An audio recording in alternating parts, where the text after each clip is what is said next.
صحیح بخاری حدیث نمبر 1۔ حضور اکرم صلی اللہ علیہ وآلہ وسلم کا ارشاد ہے، تمام اعمال کا دار و مدار نیت پر ہے، اور ہر عمل کا نتیجہ ہر انسان کو اس کی نیت کے مطابق ہی ملے گا۔ پس جس کی ہجرت دولت دنیا حاصل کرنے کے لیے ہو یا کسی عورت سے شادی کی غرض سے ہو، پس اس کی ہجرت انہی چیزوں کے لیے ہوگی جن کے حاصل کرنے کی نیت سے اس نے ہجرت کی۔ صحیح بخاری حدیث نمبر 2۔ حضور اکرم صلی اللہ علیہ وآلہ وسلم نے فرمایا کہ وحی نازل ہوتے وقت کبھی مجھ کو گھنٹی کی سی آواز محسوس ہوتی ہے، اور وحی کی یہ کیفیت مجھ پر بہت شاق گزرتی ہے۔ جب یہ کیفیت ختم ہوتی ہے تو میرے دل و دماغ پر اس فرشتے کے ذریعے نازل شدہ وحی محفوظ ہو جاتی ہے، اور کسی وقت ایسا ہوتا ہے کہ فرشتہ بشکل انسان میرے پاس آتا ہے اور مجھ سے کلام کرتا ہے، پس میں اس کا کہا ہوا یاد رکھ لیتا ہوں۔ صحیح بخاری حدیث نمبر 3۔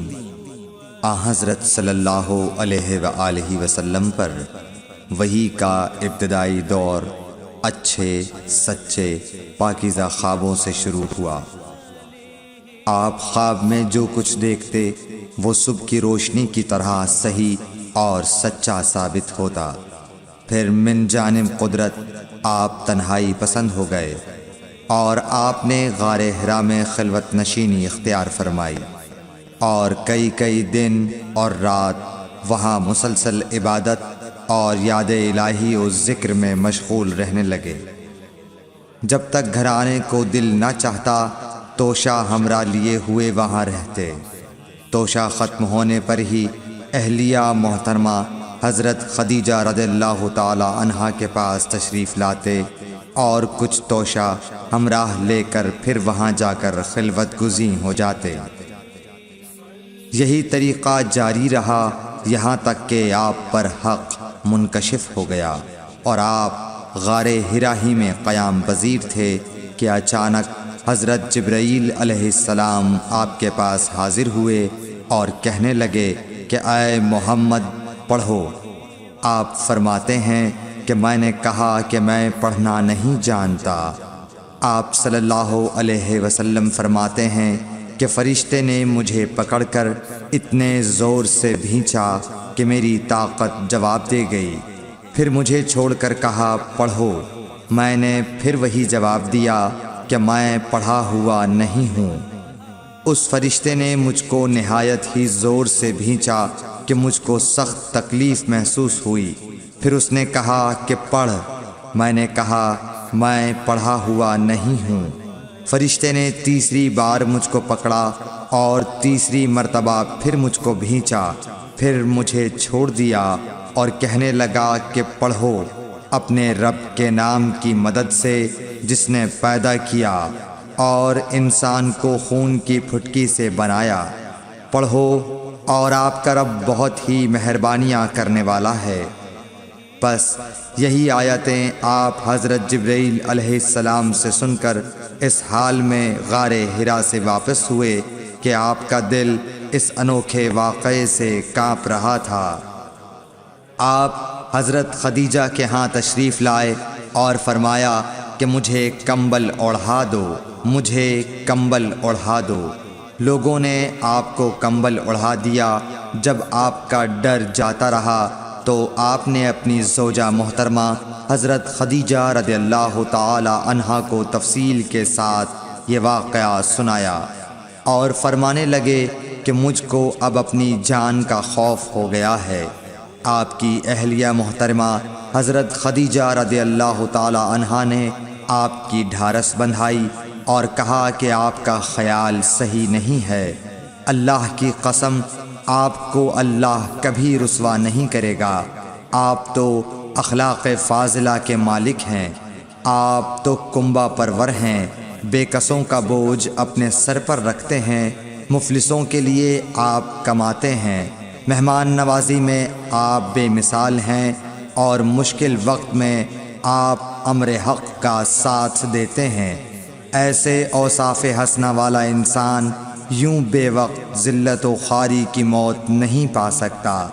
پھر مزید تسلی کے لیے حضرت خدیجہ رضی اللہ تعالی عنہا آپ کو ورقہ بن نوفل کے پاس لے گئیں، جو ان کے چچا زاد بھائی تھے اور زمانہ جاہلیت میں نصرانی مذہب اختیار کر چکے تھے اور عبرانی زبان کے کاتب تھے۔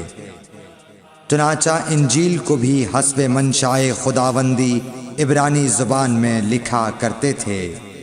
انجیل سریانی زبان میں نازل ہوئی تھی، پھر اس کا ترجمہ عبرانی زبان میں ہوا۔ ورقہ اسی کو لکھتے تھے۔ وہ بہت بوڑھے ہو گئے تھے، یہاں تک کہ ان کی بینائی بھی رخصت ہو چکی تھی۔ حضرت خدیجہ رضی اللہ تعالی عنہا نے ان کے سامنے آپ کے حالات بیان کیے اور کہا کہ اے چچا زاد بھائی، اپنے بھتیجے محمد صلی اللہ علیہ وسلم کی زبانی ذرا ان کی کیفیت سن لیجئے۔ وہ بولے کہ بھتیجے، آپ نے جو کچھ دیکھا ہے اس کی تفصیل سناؤ۔ چنانچہ آپ صلی اللہ علیہ وآلہ وسلم نے از اول تا آخر پورا واقعہ سنایا، جسے سن کر ورقہ بے اختیار ہو کر بول اٹھے کہ یہ تو وہی ناموس معزز رازدان فرشتہ ہے جسے اللہ نے حضرت موسیٰ علیہ السلام پر وحی دے کر بھیجا تھا۔ کاش میں آپ کے اس عہد نبوت کے شروع ہونے پر جواں عمر ہوتا، کاش میں اس وقت تک زندہ رہتا جب کہ آپ کی قوم آپ کو اس شہر سے نکال دے گی۔ رسول کریم صلی اللہ علیہ وآلہ وسلم نے یہ سن کر تعجب سے پوچھا کہ کیا وہ لوگ مجھ کو نکال دیں گے، حالانکہ میں تو ان میں صادق و امین و مقبول ہوں۔ ورقہ بولا، ہاں یہ سب کچھ سچ ہے، مگر جو شخص بھی آپ کی طرح امر حق لے کر آیا لوگ اس کے دشمن ہی ہو گئے ہیں۔ اگر مجھے آپ کی نبوت کا وہ زمانہ مل جائے تو میں آپ کی پوری مدد کروں گا۔ مگر ورقہ کچھ دنوں کے بعد انتقال کر گئے، پھر کچھ عرصے تک وحی کی آمد موقوف رہی۔ صحیح بخاری حدیث نمبر 4۔ حضور اکرم صلی اللہ علیہ وآلہ وسلم نے وحی کے رک جانے کے زمانے کے حالات بیان فرماتے ہوئے کہا کہ ایک روز میں چلا جا رہا تھا کہ اچانک میں نے آسمان کی طرف ایک آواز سنی اور میں نے اپنا سر آسمان کی طرف اٹھایا۔ کیا دیکھتا ہوں کہ وہی فرشتہ جو میرے پاس غار حرا میں آیا تھا وہ آسمان و زمین کے بیچ میں ایک کرسی پر بیٹھا ہوا ہے۔ میں اس سے ڈر گیا اور گھر آنے پر میں نے پھر کمبل اوڑھنے کی خواہش ظاہر کی۔ اس وقت اللہ پاک کی طرف سے یہ آیات نازل ہوئیں، اے لحاف اوڑھ کر لیٹنے والے، اٹھ کھڑا ہو اور لوگوں کو عذاب الہی سے ڈرا اور اپنے رب کی بڑائی بیان کر اور اپنے کپڑوں کو پاک صاف رکھ اور گندگی سے دور رہ۔ اس کے بعد وہی تیزی کے ساتھ پے در پے آنے لگی۔ صحیح بخاری حدیث نمبر 5۔ رسول اللہ صلی اللہ علیہ وآلہ وسلم نزول قرآن کے وقت بہت سختی محسوس فرمایا کرتے تھے، اور اس کی علامتوں میں سے ایک یہ تھی کہ یاد کرنے کے لیے آپ اپنے ہونٹوں کو ہلاتے تھے۔ ابن عباس رضی اللہ تعالیٰ عنہ نے کہا، میں اپنے ہونٹوں کو ہلاتا ہوں جس طرح آپ ہلاتے تھے۔ سعید کہتے ہیں، میں بھی اپنے ہونٹ ہلاتا ہوں جس طرح ابن عباس رضی اللہ تعالیٰ عنہ کو میں نے ہلاتے دیکھا۔ پھر انہوں نے اپنے ہونٹ ہلائے۔ ابن عباس رضی اللہ تعالیٰ عنہ نے کہا، پھر یہ آیت اتری کہ اے محمد، قرآن کو جلد جلد یاد کرنے کے لیے اپنی زبان نہ ہلاؤ۔ اس کا جمع کر دینا اور پڑھا دینا ہمارا ذمہ ہے۔ حضرت ابن عباس رضی اللہ تعالی عنہ کہتے ہیں، یعنی قرآن آپ صلی اللہ علیہ وآلہ وسلم کے دل میں جمع دینا اور پڑھا دینا ہمارے ذمہ ہے۔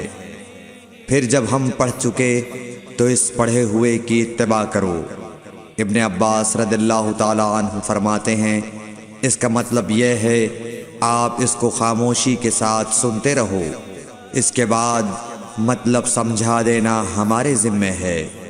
پھر یقیناً یہ ہماری ذمہ داری ہے کہ آپ اس کو پڑھو، یعنی اس کو محفوظ کر سکو۔ چنانچہ اس کے بعد جب آپ کے پاس حضرت جبرائیل علیہ السلام وحی لے کر آتے تو آپ توجہ سے سنتے، جب وہ چلے جاتے تو رسول اللہ صلی اللہ علیہ وسلم اس وحی کو اس طرح پڑھتے جس طرح حضرت جبرائیل علیہ السلام نے اسے پڑھا تھا۔ صحیح بخاری حدیث نمبر 6۔ رسول اللہ صلی اللہ علیہ وآلہ وسلم سب لوگوں سے زیادہ جواد سخی تھے، اور رمضان میں دوسرے اوقات کے مقابلے میں جب جبرائیل علیہ السلام آپ صلی اللہ علیہ وآلہ وسلم سے ملتے بہت ہی زیادہ جود و کرم فرماتے۔ جبرائیل علیہ السلام رمضان کی ہر رات میں آپ صلی اللہ علیہ وآلہ وسلم سے ملاقات کرتے اور آپ کے ساتھ قرآن کا دورہ کرتے۔ غرض حضرت صلی اللہ علیہ وآلہ وسلم لوگوں کو بھلائی پہنچانے میں بارش لانے والی ہوا سے بھی زیادہ جود و کرم فرمایا کرتے تھے۔ صحیح بخاری حدیث نمبر 7۔ ہرقل شاہ روم نے قریش کے قافلے میں ایک آدمی بلانے کو بھیجا، اور اس وقت یہ لوگ تجارت کے لیے ملک شام گئے ہوئے تھے، اور یہ وہ زمانہ تھا جب رسول اللہ صلی اللہ علیہ وسلم نے قریش اور ابو سفیان سے ایک وقتی عہد کیا ہوا تھا۔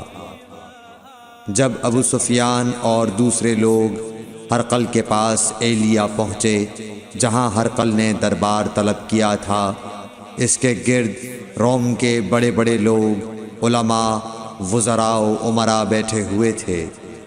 ہرقل نے ان کو اور اپنے ترجمان کو بلوایا، پھر ان سے پوچھا کہ تم میں سے کون شخص مدعی رسالت کا زیادہ قریبی عزیز ہے؟ ابو سفیان کہتے ہیں کہ میں بول اٹھا کہ میں اس کا سب سے زیادہ قریبی رشتہ دار ہوں۔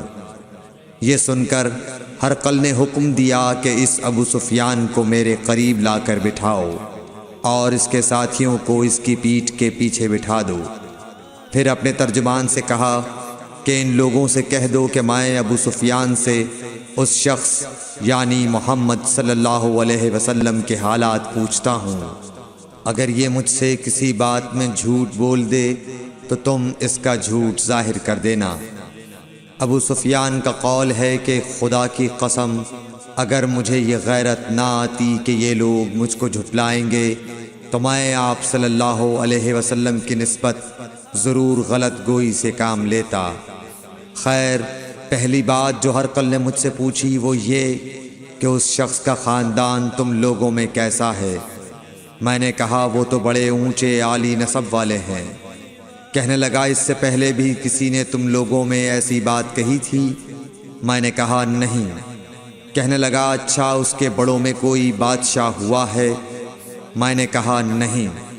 پھر اس نے کہا بڑے لوگوں نے اس کی پیروی اختیار کی ہے یا کمزوروں نے؟ میں نے کہا نہیں، کمزوروں نے۔